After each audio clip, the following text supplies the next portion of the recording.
Good Saturday morning, everybody. Chris here with High Seas Cruising, and it is once again time for what every cruiser wants. And I think we got a good show for you this week. Just of some random comments that people write in where, they speak for everybody. They know what everybody wants. Some of them are just off the wall, and some of them lack a little bit of common sense. At least in my opinion, but we're going to read the comments. That way you guys can decide for yourself whether these people are right or are these people wrong. And here we go with our first comment. Now look, if you are a platinum level cruiser on board a cruise ship, you should know, at least by now, the basic in and outs of how a cruise works, right? I am not a platinum member on any cruise line, but I still understand the basics of how cruising works. But this comment kind of makes me wonder about some folks. I have a comment. Our steward, along with all the room service people, knock and come in. We were in an ocean suite and our VIP platinum people. We would walk into the cabin from the balcony and find something had been left out on the table. Are we supposed to put the sign out every time? So they gotta make sure that they let you know that they're VIP platinum people. But what that tells me is this is not your first cruise. So who is unaware that if the room steward comes by, knocks on the door because they need to drop something off, nobody answers the door because they're out on the balcony with the balcony door closed and you don't hear them, that the room steward is not going to come in the room and drop it off? Who doesn't know this? Who is a platinum cruiser and doesn't know that that's how it works? If you're in your cabin and you do not want to be disturbed, you do not want the room steward to even knock or, attempt to come in, you hang out the do not disturb sign. Which is why I think this comment, it's just absurd. How do you not know this? But let me throw it out there to you guys. Are you unaware that room stewards will come in your room after they knock, make sure you're not there, they will come in and take care of what they need to take care of? I mean, that is how they get in your room to clean it. Have you cruised enough that you understand that if you put the do not disturb sign out on your door, that the room stewards will leave you alone? Maybe it's just me. Seems real simple to me and does not seem to warrant a comment, but you guys let me know what you think about room stewards coming in the rooms. Now, for our second comment, let's talk about shampoo. Cruise lines put complimentary body wash and shampoo in the showers. Little dispensers right there on the wall. You pump it out, you wash your body, you go about your business. Now, if you do not like the shampoo and body wash that is in the shower, then, you bring your own. You bring the kind that you like. Because maybe not everybody likes it. But according to this comment, nobody likes it, and so it should be changed immediately. For the love of God, change the shampoo in the cabin showers. Nobody I know who cruises likes Carnival shampoo. I am on your new ship Celebration. The shampoo here has the scent of a mix of incense and cabbage. People prefer lemon or floral scents. Me personally, I don't mind the body wash in the shower on Carnival cruise ships. Of course, it's me. I'm a typical guy, I guess. Tiffany buys the body wash I use at home. I have no idea what scent it is. I would actually have to go read the bottle because that is how little I pay attention. But I've never gotten out of the shower on board a Carnival ship and thought that I smelled like cabbage. I've also never gotten out of the shower and said, man, I really wish I smelled like lemons and flowers. But you guys let me know what you think. Do you like or dislike the products that the cruise lines provide? Now keep in mind that these are complimentary products. They're included already. So if you don't like them, you can simply bring the ones that you choose. So that'll be our question. Do you use the ones the ship provides? Do you bring your own?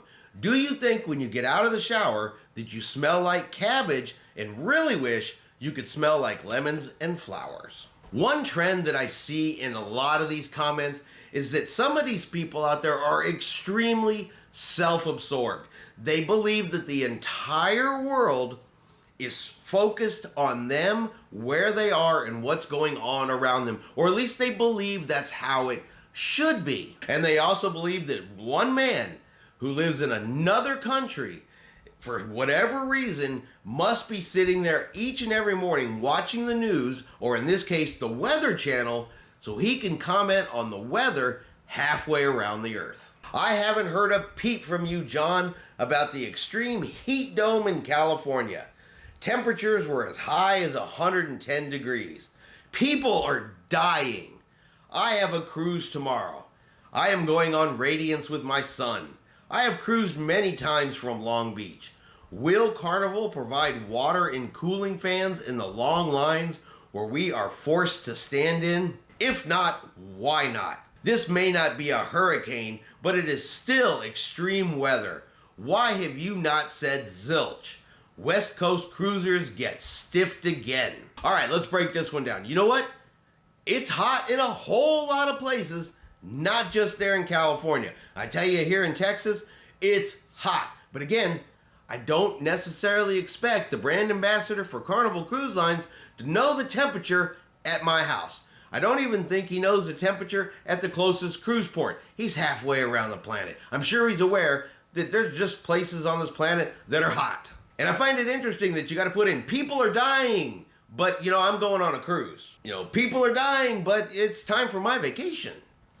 Not sure why you would put that in a comment, but okay. And forced to stand in long lines. Exactly who forced you to go on a cruise? And finally, West Coast cruisers get stiff because somebody halfway around the world didn't know our temperature.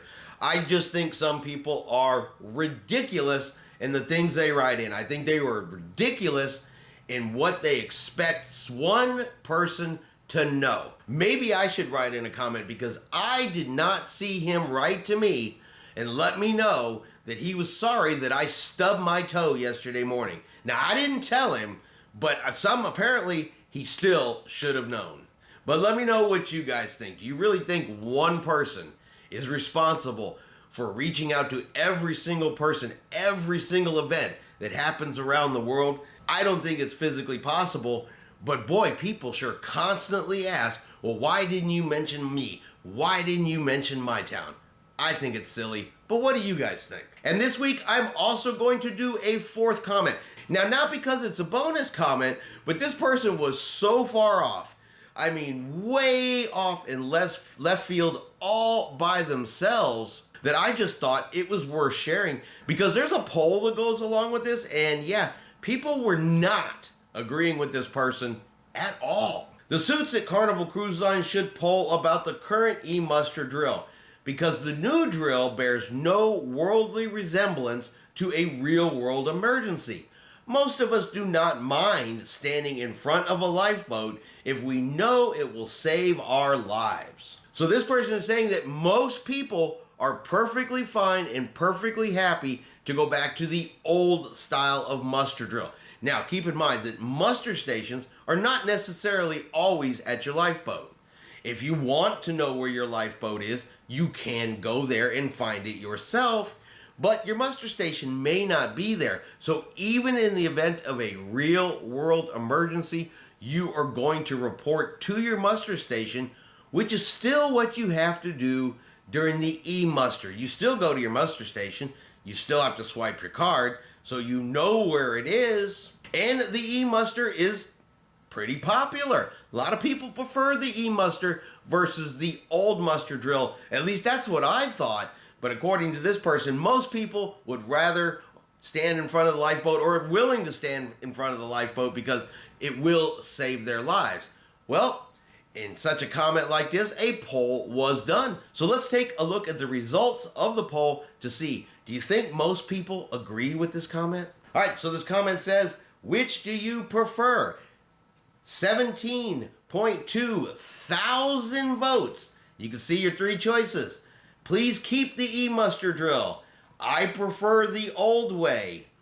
Either is fine for me. So just looking at this right here, I prefer the old way. Boy, that little tiny sliver down there is not much compared to the number of people that want to keep the E-muster drill. So I guess I gotta say that apparently most people do not want to stand in front of their lifeboats. So where do these people get this information from? Where did they determine that this is what people want? Because when the people were asked, they said something completely different. So cruise comments continue to be ridiculous, and people continue to just make up what they think benefits them the most or what they want the most. But let me throw it out there to you guys so you can add to this poll. Do you prefer the current E-muster drill? Or do you want to go back to the old way where you get to stand out on the deck for 45 minutes crammed in like sardines? Let me know what you guys think. And that's going to be our video today for what every cruiser wants. I hope you have enjoyed today's video. If you have, do me a favor and hit that like button. If you haven't done so yet, do me a favor and hit subscribe. It is free to do so. Helps our channel grow. Let you know anytime we put out a new video. I hope everyone out there is having a really great day and a really great weekend. And like always, we will see you out on the high seas.